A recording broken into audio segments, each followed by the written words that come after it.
सारा देश अब खुशी मनाई, जय हो पतंजलि। बनल कोरोना के कोरोनिल दवाई, सारा देश अब खुशी मनाई, जीती भारत कोरोना हारी। अब भागी बीमारी, जीती भारत कोरोना हारी, अब भागी महामारी।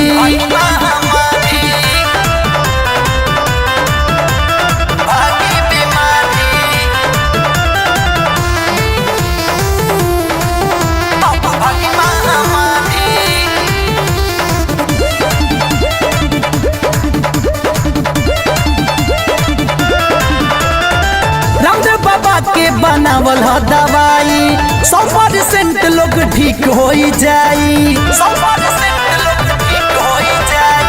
रामदेव बाबा के बनावल ह दवाई 100% लोग ठीक हो जाई। मोदी जी कोई दिल जारी, अब भागी बीमारी, जीती भारत कोरोना हारी, अब भागी महामारी।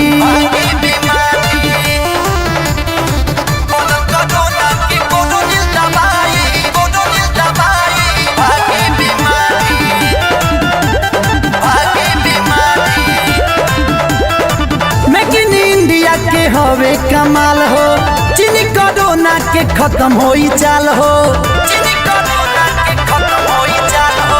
मेक इन इंडिया के हवे कमाल हो, चीनी कोरोना के खत्म होई चाल हो।